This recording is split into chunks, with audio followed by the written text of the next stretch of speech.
और आज इसी मुद्दे पर चर्चा करने के लिए हमारे साथ खास मेहमान भी जुड़ चुके हैं। कुमार श्रीकांत हमारे साथ जुड़ चुके हैं, नेता हैं बीजेपी के। डॉक्टर अन्नू प्रसाद पासवान प्रवक्ता हैं कांग्रेस की। आलोक द्विवेदी पॉलिटिकल एक्सपर्ट के तौर पर हमारे साथ जुड़ चुके हैं और एसके वाजपेयी हमारे साथ, हमारे संवाददाता भी कुछ देर में जुड़ेंगे। आप सभी का बहुत स्वागत है क्योंकि 5वें चरण का मतदान चल रहा है। शुरुआत करूंगी मैं कुमार श्रीकांत मिश्रा जी आपसे, नेता है बीजेपी के। बीते चुनाव में 6 सीटें ऐसी थी जहां पर 1 लाख से कम वोटिंग परसेंटेज रहा था आपका। इस बार कैसी परिस्थिति देखते हैं कि क्या लगता है कि यहां पर कड़ी चुनौती मिल रही है आपको इंडी गठबंधन से? नहीं, गठबंधन का कोई चुनौती नहीं है। इस समय हम लोग बस्ती लोकसभा में हैं और हरैया विधानसभा में हैं। मेरे बगल में ही गोंडा और कैसरगंज भी है, एक तरफ फैजाबाद वाला सीट है। एक आम जनता में मोदी जी के गारंटी के प्रति इतना अटूट विश्वास है, जो उनकी सरकारी योजनाओं का जो लोग लाभ ले रहे हैं वो मोदी जी के प्रति इतने समर्पित हैं कि कहीं कोई लड़ाई नहीं है। इंडी गठबंधन तो कहीं कुछ मतलब ही नहीं। इसलिए कहीं कोई इस तरह की चीज आप जो देखने में या इनके नेताओं का जो कहना है, इसका कहीं है नहीं। आपको इनको सबसे ज्यादा तो इनको समझ में आ जाएगा अमेठी और रायबरेली में ही, जो इंडी गठबंधन है वहां तो सब दमदारी के साथ लड़ रहे हैं।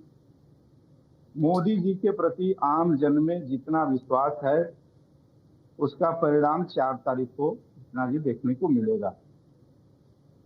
ठीक है। और पूरी तरह से क्लीन स्वीप है उत्तर प्रदेश में। 80 की 80 सीटों पर भारतीय जनता पार्टी बहुत अच्छे से चुनाव लड़ रही है और हम सब सारी सीटों पे चुनाव जीतेंगे। ठीक है श्रीकांत जी, मैं लौटूंगा आपके पास। आलोक द्विवेदी जी राजनीतिक विश्लेषक हैं।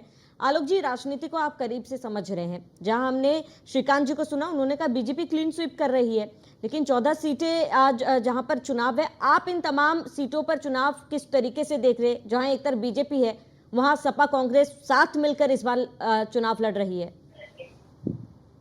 देखिए, चुनाव से बहुत रोमांचक चल रहा है और जिस सीटों पे चुनाव हो रहा है वो सीटें पूरी तरह से इस समय भाजपा पक्ष में नहीं कहा जा सकती। कुछ सीटें ऐसी हैं जहां पर भाजपा की मुझे हार दिख रही है। जैसे एक सीट अभी नाम लिया आपने भी, कौशाम्बी का विरोध सुनकर चुनाव लड़ रहा है।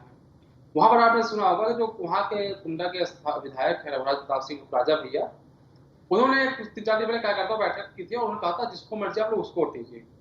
बट हकीकत इसके उलट है। हकीकत क्या है कि राजा भैया का एक एक कार्यकर्ता पुष्पेंद्र सरोज के लिए प्रचार कर रहा है। समाजवादी पार्टी कार्यकर्ताओं साथ कार्यकर्ता रहे प्रचार कर रहे हैं।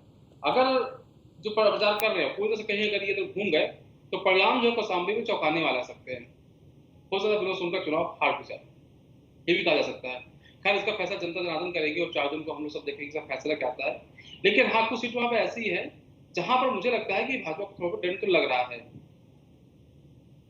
जी, एसके वाजपेयी जी हमारे साथ जुड़े हुए हैं। एसके वाजपेयी, अभी जहां पर आप मौजूद हैं वहां पर किस तरह की परिस्थिति देख रहे हैं, किस तरह की तस्वीरें वहां पर नजर आ रही हैं? बिल्कुल निश्चित तौर पर, क्योंकि अगर हम देखें तो हम फतेहपुर सीट पर हैं जहां से केंद्रीय मंत्री साध्वी निरंजन ज्योति तीसरी बार भारतीय जनता पार्टी के टिकट पर मैदान में है। हालांकि 2014 और 2019 दोनों चुनावों को उन्होंने काफी बड़े अंतर से जीता था। अगर हम पिछली बार की बात करें तो लगभग 1,87,000 वोटों से उन्होंने ये सीट जीती थी। हालांकि अब परिस्थितियां बदलती हुई दिखाई दे रही। यहां से समाजवादी पार्टी और कांग्रेस गठबंधन की तरफ से नरेश उत्तम, जो कि समाजवादी पार्टी के पूर्व प्रदेश अध्यक्ष रहे हैं, जैसे ही उनका नाम यहाँ के उम्मीदवार के तौर पर घोषित हुआ था वैसे ही उन्होंने इस्तीफा दे दिया था अपने प्रदेश अध्यक्ष पद से। तो निश्चित तौर पर अब चीजें यहां पर काफी बदलाव की तरफ दिख रही हैं, क्योंकि जो समाजवादी पार्टी है और भारतीय जनता पार्टी है, दोनों के बीच में कड़ी टक्कर दिखाई दे रही है। समाजवादी पार्टी को भी एक बड़ा फासला तय करना है, क्योंकि जो वोटों का प्रतिशत था करीब 19% भारतीय जनता पार्टी के प्रत्याशी का ज्यादा था। तो ऐसे में कहीं न कहीं जो समाजवादी पार्टी का नीत इंडिया गठबंधन है उसके लिए बड़ी चुनौती जरूर है। लेकिन हम ये नहीं कह सकते कि भारतीय जनता पार्टी बहुत आसानी से ये सीट जीत रही है। सीधे तौर पर इस सीट पर टक्कर है। लगातार सुबह जब हम अलग अलग बूथों पर गए तो बड़े पैमाने पर लोग वोटिंग करने के लिए आ रहे थे, क्योंकि मौसम थोड़ा ठंडा था। हालांकि दोपहर में थोड़ा सा अंतर जरूर आया, लेकिन जैसे जैसे अभी शाम होने को बढ़ रही है, 6 बजे तक का समय है, तो लगातार मतदाता निकल रहे हैं। हालांकि जो लोगों का मूड है उसमें कई चीजें हैं। सबसे बड़ी चीज ये है कि यहाँ पर यूनिवर्सिटी की मांग है, यहाँ की जो लोकल जरूरतें हैं, बिजली, पानी, सड़क जैसी जो चीजें हैं उस पर लगातार काम चल रहा है। लेकिन कहीं ना कहीं वो मांग भी लोगों की है। महंगाई और बेरोजगारी एक बड़ा मुद्दा है उत्तर प्रदेश की, चाहे जो भी सीट हो, कहीं ना कहीं इस मुद्दे को लेकर लगातार लोग अपनी बात रख रहे हैं, अपनी बात उठा रहे हैं। तो निश्चित तौर पर भारतीय जनता पार्टी के लिए ज्यादा कठिन इसलिए भी मैं कह रहा हूं क्योंकि 10 साल की केंद्र की सरकार भारतीय जनता पार्टी चला चुकी है और उत्तर प्रदेश से लेकर केंद्र तक भारतीय जनता पार्टी की सरकार है। तो ऐसे में भाजपा के लिए बहाना बनाने जैसा कुछ भी नहीं है।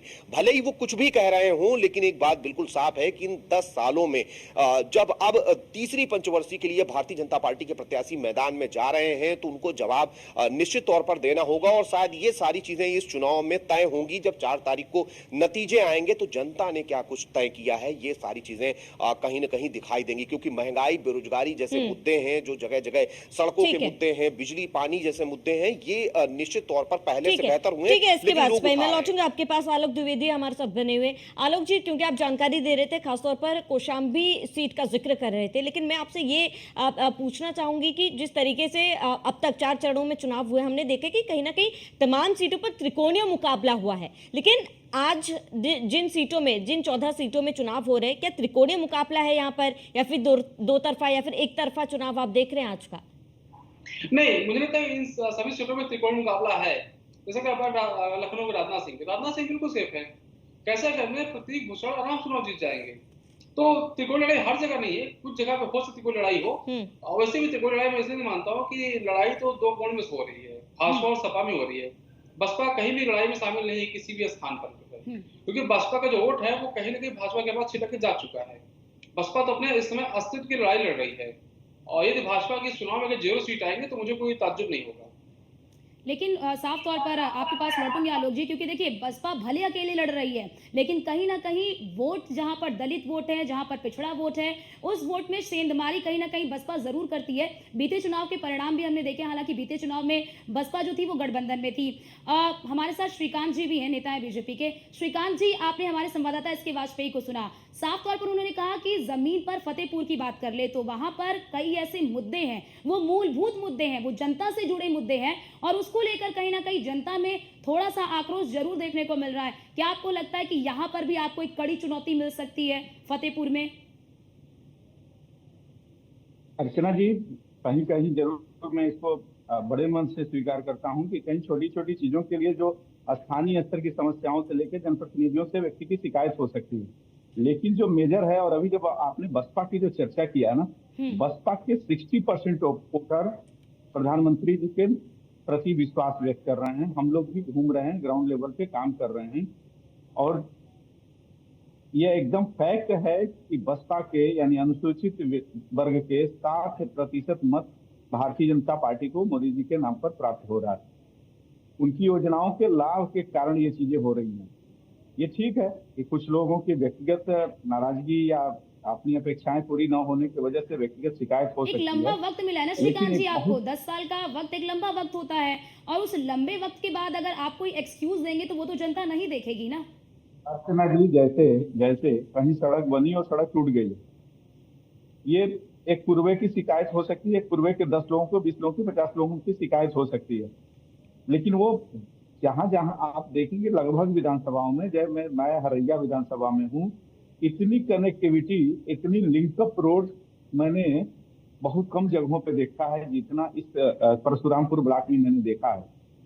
तो इसलिए, और इसको लेके आम जन में भी ये चर्चा है कि यहाँ सड़कें का जाल बिछा है। ठीक है, कहीं काम ब्लॉक से या प्रधान के लेवल से नहीं हो सकता है, लेकिन शिकायत तो वही जनप्रतिनिधि से भी हो सकती है, विधायक से भी हो सकती है। बिल्कुल श्रीकांत जी, लेकिन यहाँ पर जैसे हम कहते हैं कि एक एक वोट महत्वपूर्ण होता है, जिस तरीके से आप एक रीजन का जिक्र कर रहे हैं, उन रीजन के तमाम लोगों का भी वोट महत्वपूर्ण होता है। श्रीकांत जी, मैं लौटूंगी आपके पास। एस के वाजपेयी हमारे साथ जुड़े हुए। एस के वाजपेयी, आप क्योंकि आप फील्ड में हैं और आप लोगों के मन की बात सुन रहे हैं, जान रहे हैं कि वहां पर लोगों का क्या कुछ कहना है। एस के वाजपेयी, श्रीकांत जी कह रहे हैं इस बार 14 की 14 सीटों पर क्लीन स्वीप करेगी बीजेपी, आपको लग रहा है ऐसा कुछ?